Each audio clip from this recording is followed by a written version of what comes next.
All right, all right. Good morning, folks. I should have done this earlier. I should move this back to the other screen. There was another one. Yeah, let's move that back to the other screen as well. Then I think. Okay.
73. 73.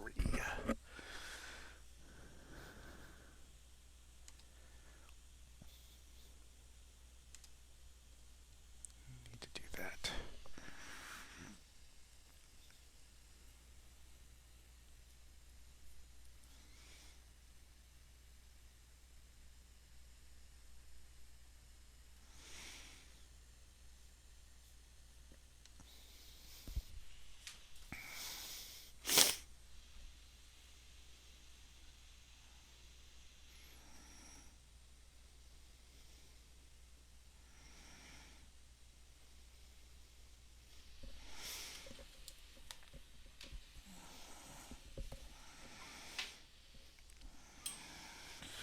Good morning, 20 seconds before.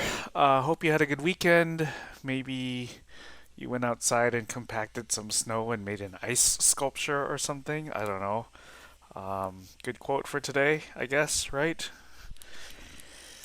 Then we move this timer over to the other side and say, yeah, welcome back. Today's class day, and rather, actually, today, tomorrow, the next day will be maybe a little sort of untraditional to have for an online class setting. Typically, what I do on this second day of optimization is I show what the process looks like and say, yeah, it's a little long and tedious, but you got to try it on your own and get stuck. So we're going to try a version of that, and it's going to be a little strange, probably, but I want you to just let's go with it, right? The thing is just like about anything else in math, but this maybe more so, you really gotta dig into it and you've gotta make this hands-on and practice. So just for quick announcements, quiz Tuesday, Thursday, as usual, so find those online. I still need to post them, but I will do that by the end of the day today. And just a reminder to please keep up with web work. Oh, I made the comment last section. I better just say, in web work, these optimization questions they tend to be rather long. And some of the questions look long and some don't look long. So the ones that don't look long just have like a final answer box and you just type in an answer and it either goes or it doesn't, right? And I had found that one of the first times I taught this class, students were really frustrated with that because there's a long, drawn out process, and at the end, to find out, wait, I didn't get the right answer, and then where's the work wrong and all that. So what I did, and it takes about an hour or two to write one of these questions in WebWork directly yourself. Take some computer programming and all this business, but I did it. And so not all the questions are this format, but the longer ones, they just look long. That all of them are this length. It's just what I did was I created a question where it kind of guides you through the steps. And so you do step one and you do step two, and like you type in a box and then you type in this next one. And I had to figure out, I didn't know how to do it, but I figured out like how to set it up so that if a part goes correct, then it will show you that that part is correct. Okay? Sometimes WebWork is finicky and doesn't do that. So the whole point then is you have an unlimited number of attempts still, but like do those questions. They look long, but like they help really kind of. The goal is to try to guide you through, and so like if this part goes green, then you can go, okay, I can move on to the next part, right? So I did paste in the office hours here, so please make use of those. I by announcing, I am starting to see more people in, so thank you for that. But should be more, right? Like that, there are things that come up. So or set up an appointment by email.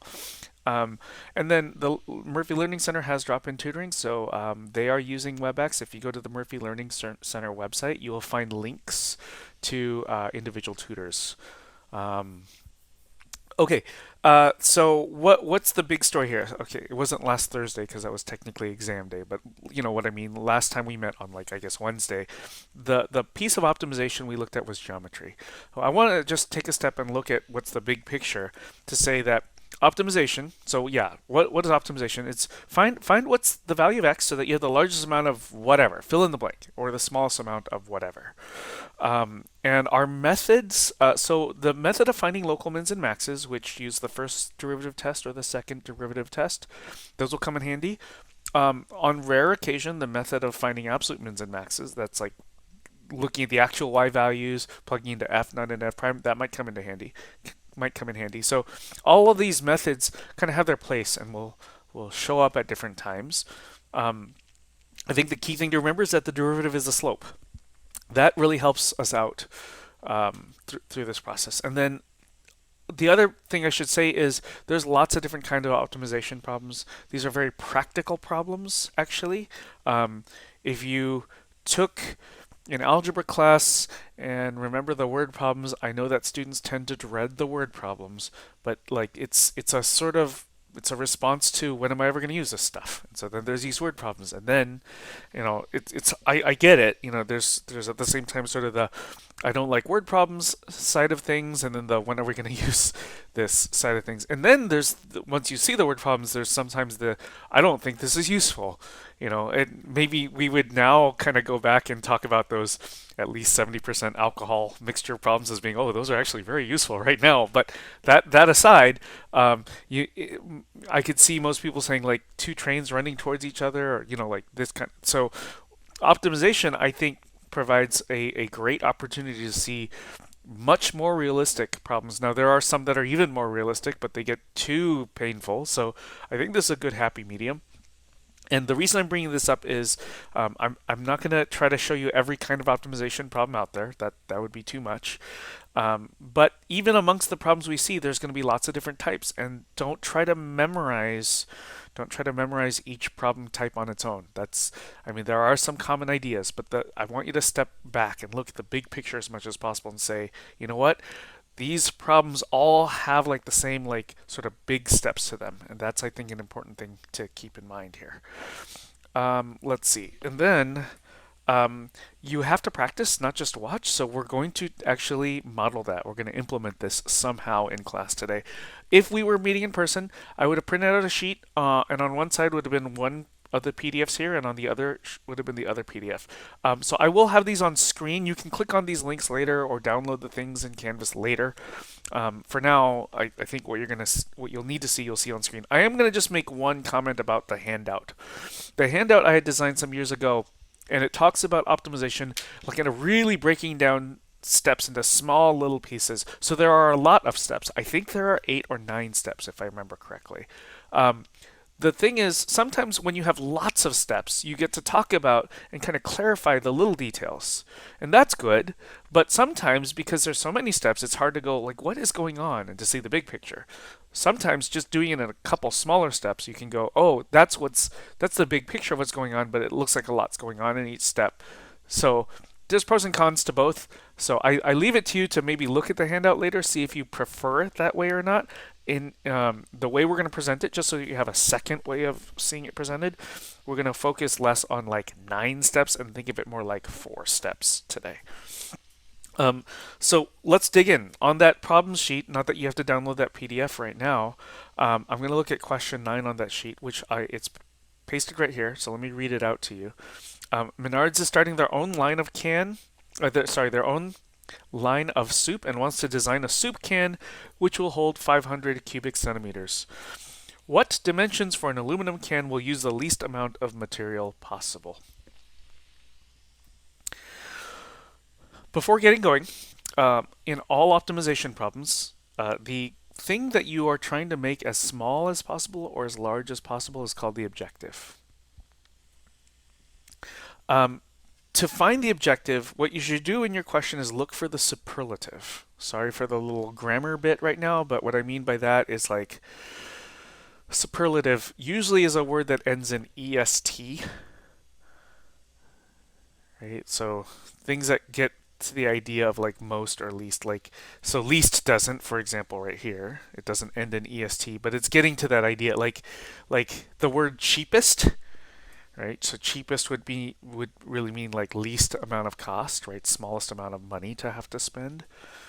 Um, so you're typically looking for a superlative. So example here is least. Um, okay, so and then least what? So in this case, it's least, and then it's this phrase that appears after amount of material. So that is going to be our objective for this question. So just that as a start. I did find a couple quick typos as I was going through this with the last section, so I've got those fixes still here. I'll fix the slides, obviously. Step one is to identify the quantities and assign variables to each of the quantities. In addition, you should note which quantity is the objective and draw a picture if possible. So um, here are the quantities. Let's go through and just if you'll note, like just scanning at the top, um, starting their own line of soup and quantity. Oh, here's our first quantity, 500 cubic centimeters. Now, just the way it's written with units, it's a volume.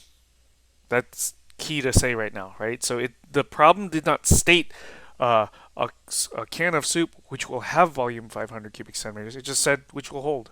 So you've got to figure out based on the units that that's a volume. So we mentioned volume. What dimensions for an aluminum can? So the dimensions of the can would be the radius of that circle on top, and then the height of the can itself. So those two quantities are mentioned here. And then least amount of material. So A is the amount of material, or I just assumed it was aluminum, amount of aluminum. So there are four quantities here. I would write these down. So whether you're in the habit of taking notes or not, I think it's good to take some amount of notes anyway, actually, to stay active in this process. But because of what we're going to be doing, I would actually write down this list of things. So I'm going to pause and give you a moment to write.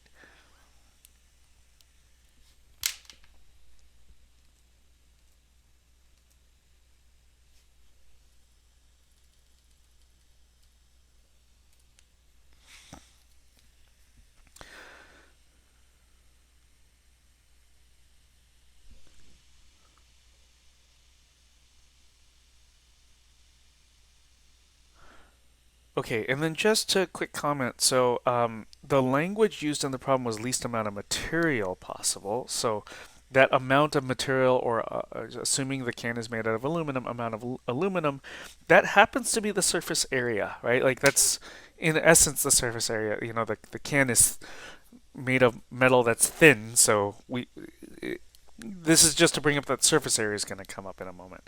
And then, so let's look at the step, right? So step one, identify the quantities, assign variables. Oh yeah, note which quantity is the objective. There's a picture here, of course, but like, note which quantity is the objective. In this case, the objective is to minimize capital A. We want capital A to be as small as possible, right? Because yeah, that's least amount of material. So we want amount of material or amount of aluminum. We want capital A to be small. So that's why it's written here. Yeah, objective is to minimize A. Step two is to write down equations which relate the quantities. So just as a reminder, we had in our list in order, we had a capital A for the surface area or amount of aluminum. We had R. So we had, I think in order, there was a volume next and then radius and height. So there are these four quantities. And now the question becomes, are there any formulas, I guess from geometry right now, that would relate these quantities? So not that you're going to find one formula that puts all four of these variables into the same equation, but you will find, like here's the volume formula for a cylinder, right? V is equal to pi r squared h. And then here's the surface area formula for a cylinder from last Wednesday. So A is equal to 2 pi r squared plus 2 pi rh. So we'll need those. I would write those down.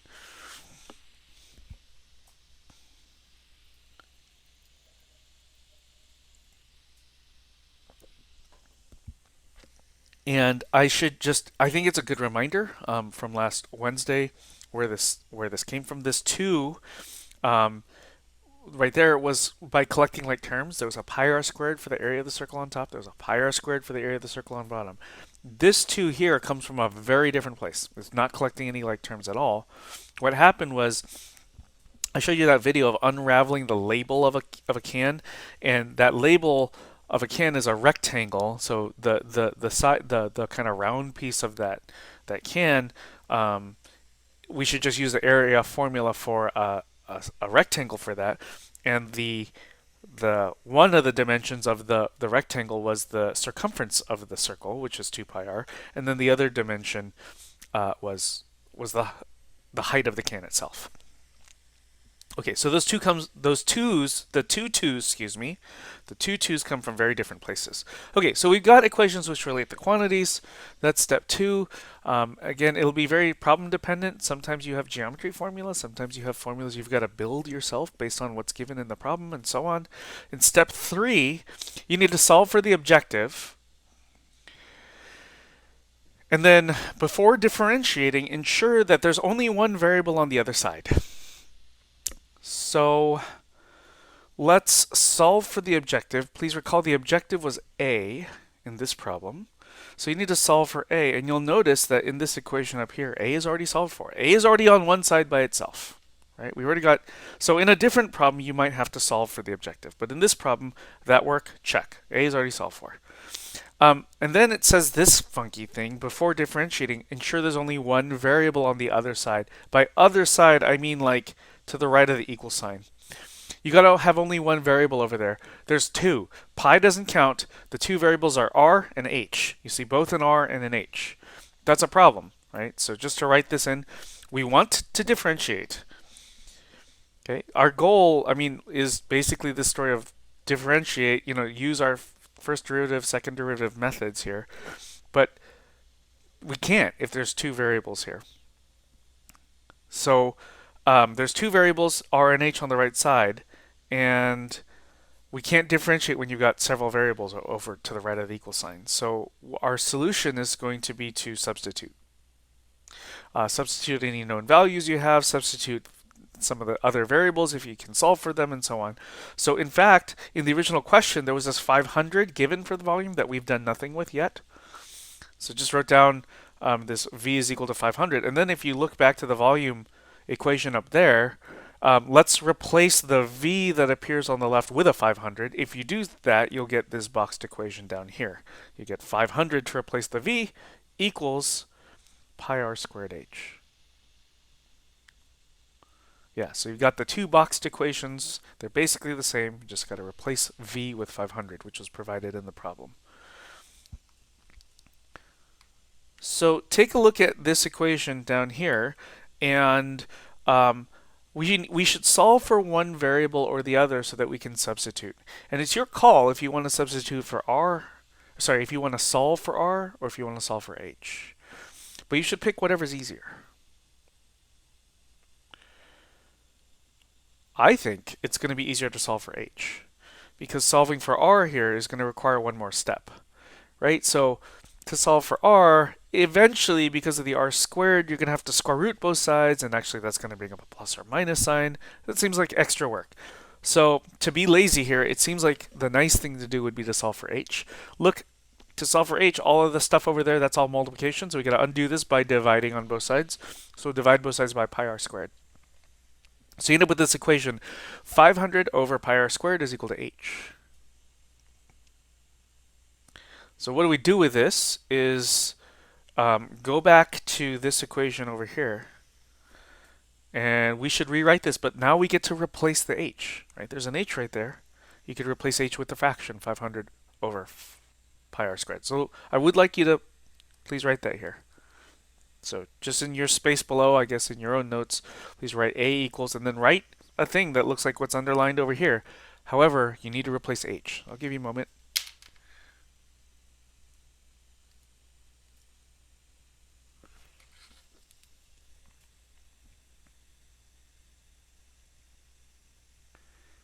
So I hope what you have is 2 pi r squared plus 2 pi r. Oh, there's the h, and the h needs to be replaced with, I don't know why it zoomed in right there. The h needs to be replaced with 500 over pi r squared. Now you could write a multiplication dot there or not, but whether you write the dot or not, we have multiplication here. So I've got a clean version of that if I just advance the slide. Okay, cool. So now, to the right of the equal sign, we used to have two variables up here. There was an r and an h. And now down at the bottom, the underlined thing, there's only one variable. There's just r. Now, the idea here is to think about applying the things we've learned.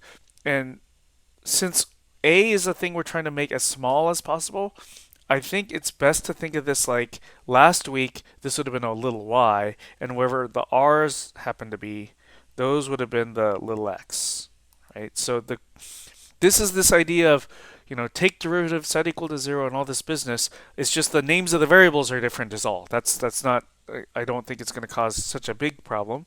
But if you're going to differentiate this thingy that we see here, just pretending that the variable r is the variable x, you could just go ahead and right away differentiate this, but it's going to be a little painful if you do that, because you've got a product right here. You've got to apply the product rule. Not only that, you have this fraction, so you'd have to apply not just the product rule, but the quotient rule as well. That seems like a lot of unnecessary work. So before differentiating, so yeah, here's the thing. Before differentiating, we had to make sure there was only one variable over here. And I use that word before very decisively. I think people sometimes try all kinds of things, and you can't differentiate what you have there if you have more than one variable. So once there's one variable, we should differentiate. But right now, even though we could, it's nicer to use a little algebra to simplify things first. So take a look. The pi and the pi would cancel because there's a pi on top and on bottom. Not that you should draw those slashes because I think it'll be confusing to look at later. The 2 times 500 would be 1,000. There's an r on top that cancels with an r on bottom. You're left with one r in the denominator. I had an error earlier, so I had to scratch out the pi. So 2 pi r squared plus 1,000 for the 2 times 500. The pi's should have canceled each other out, so sorry for including that. And then r over r squared. So it's just a single r in the denominator. It's an r to the positive first in the denominator, but I didn't want to deal with the quotient rule in a moment, so I rewrote this as r to the negative first in the numerator. I want to pause, make sure we're all kind of okay up to this point. Now we have something that would be nice to differentiate. So I'll just wait for a moment, make sure we're all good with this.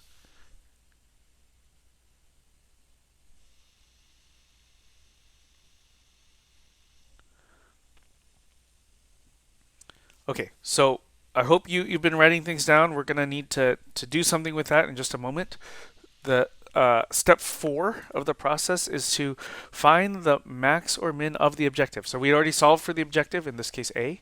Find the max or the min.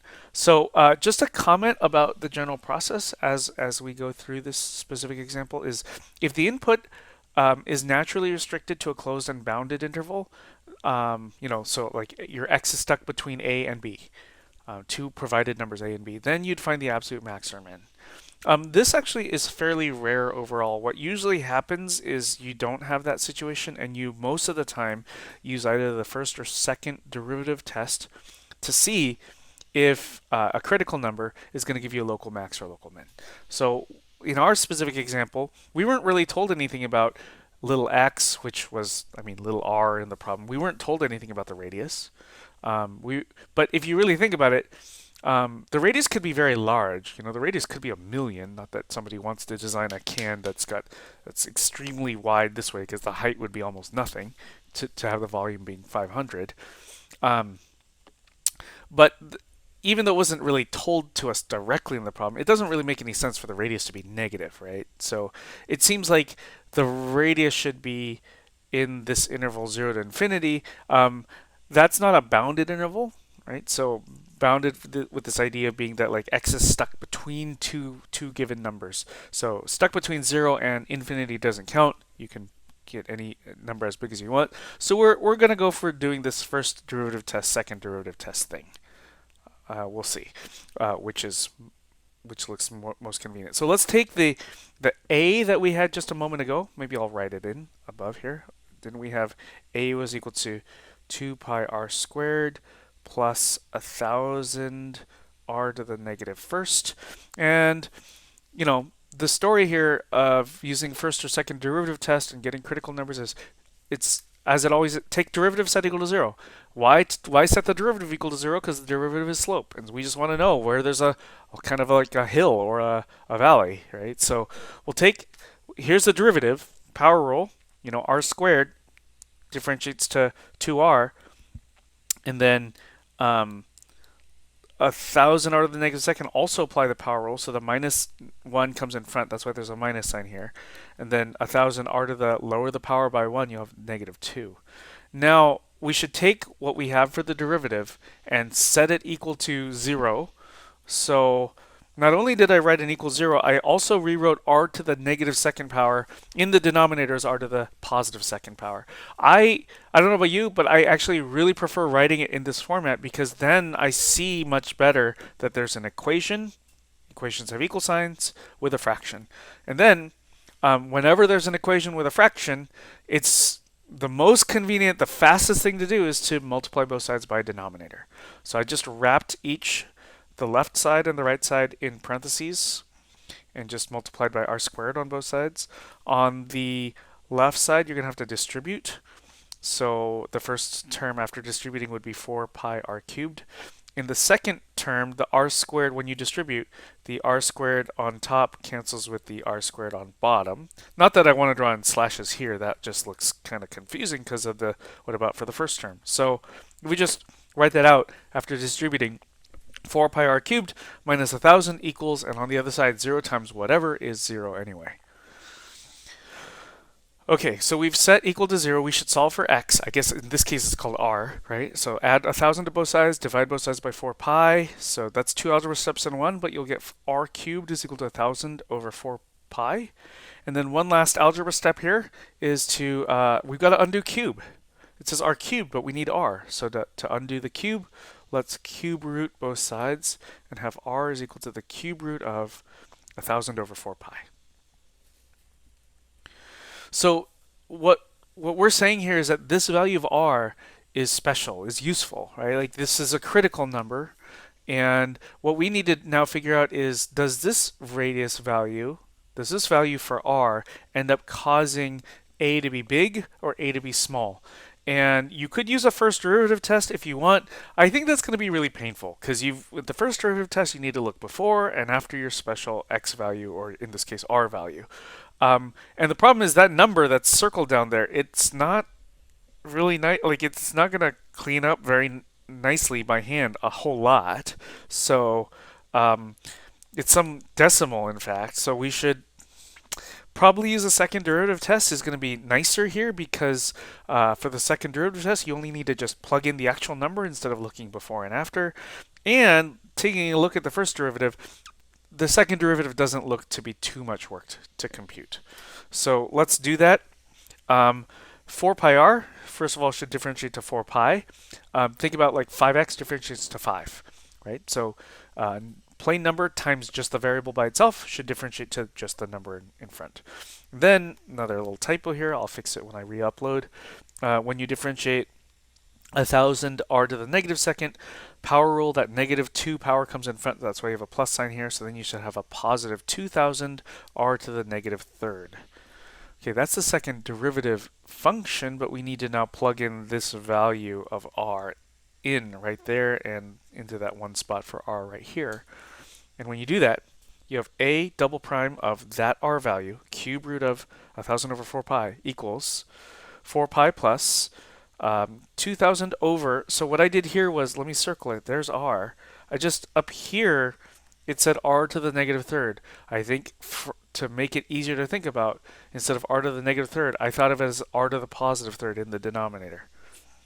So this is in the denominator with a positive exponent, and then r, which is, well, we plugged in this number. The point of writing it this way is there's no minus signs anywhere. And seeing that there's no minus signs at all, it's a lot easier than to go, oh yeah, that number's positive, right? And think about it. If the second derivative is positive at a critical number, then you're going to have a local, I even put a hint here. Think about how second derivative positive means that the original function a, if we were to graph it, should be concave up. So then a should have a local min. Right? A has a local min at this r value right over there. Hope we're doing okay so far. We're basically done. We're so close.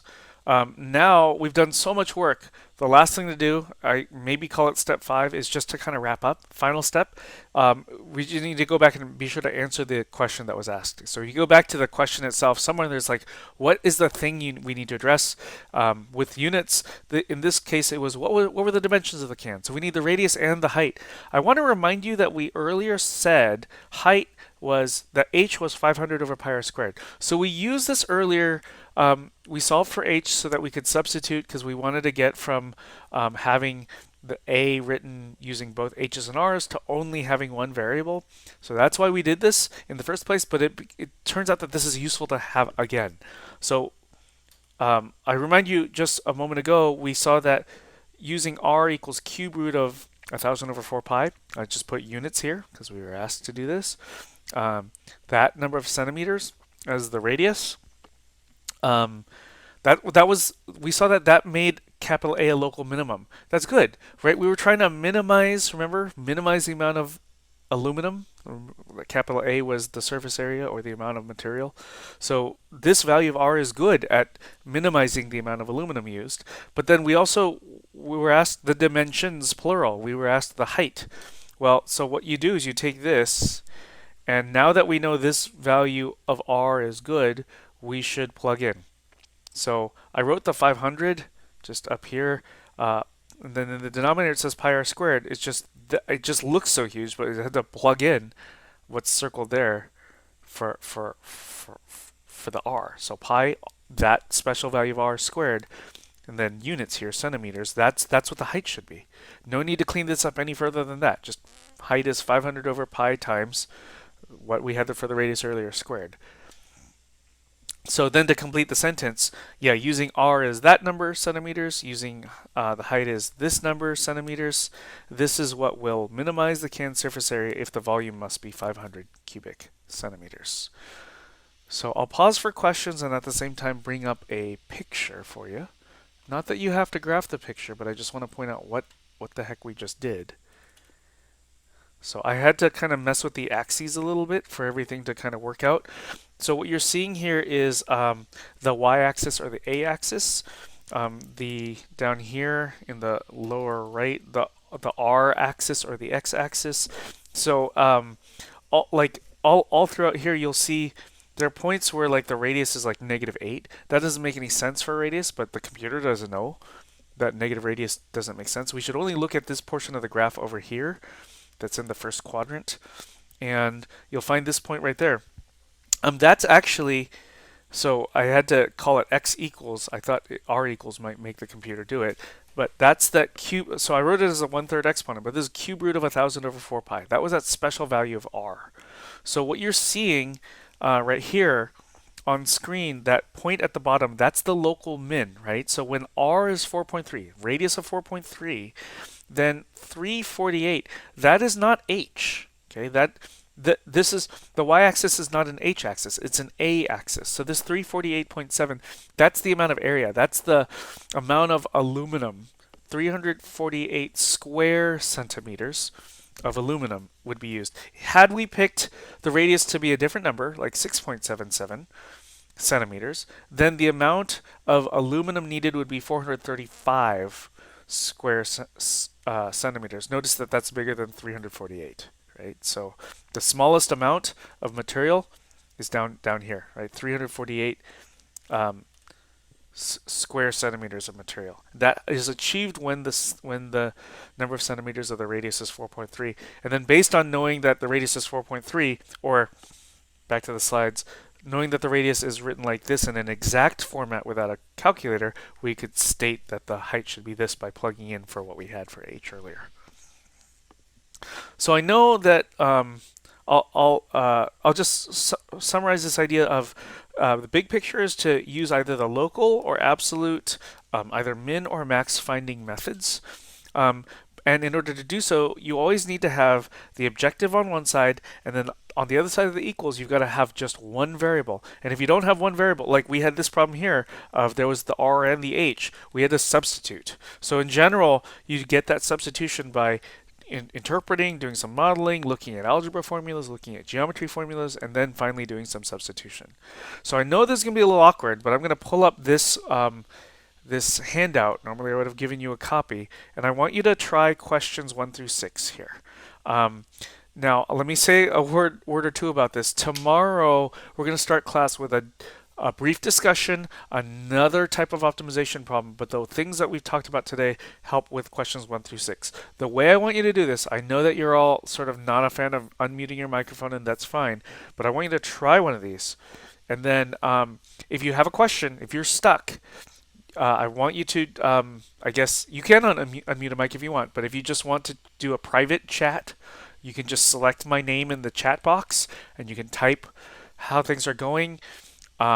If you are writing down things or you draw a picture that you have questions on, you can turn on your camera and point it to the written work. But with this is what I would have done in class is I would have gotten people together and said, you need to actually try this and see what it's like to not get all the way through. So I want you to do that. I mean, it's your other option is to be lazy about it, but it's not going to work out. I know from how this works that you've got to try getting stuck and see what happens.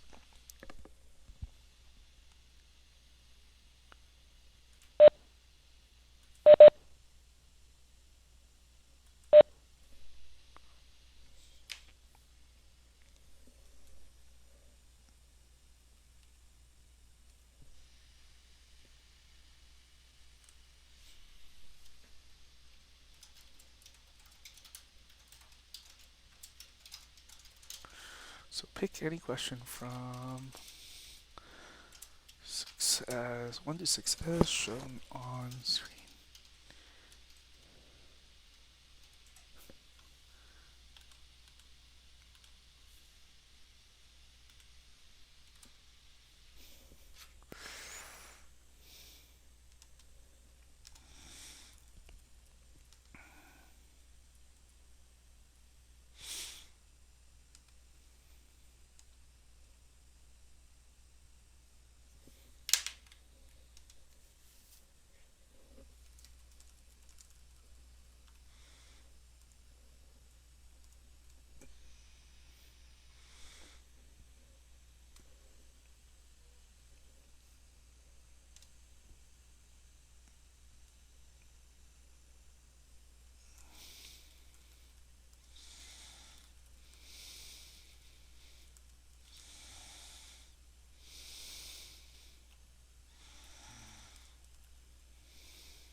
undo, undo, undo. There we go. Okay.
substitute known values. Substitute known values. Okay. Meaning on the last line, gotta remove pi. Okay. And that all looked good. We just need to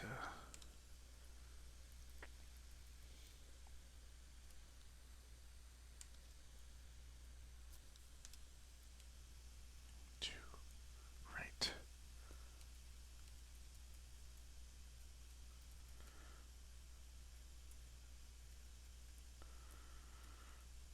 Cool.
Okay, folks, so just a word on some, just reminder of announcements, and then, yeah, quiz Tuesday, Thursday, so there will be an online quiz posted by the end of today so that it's available throughout the day tomorrow. And yeah, see you in office hours or see you for class tomorrow. Tomorrow, I will just state that we are going to start with a different type of optimization problem, and we're gonna have to build up some ideas for that. So that's why I wanted to have you have time today to just try problems that were more like the one that we just did. Okay, see you tomorrow.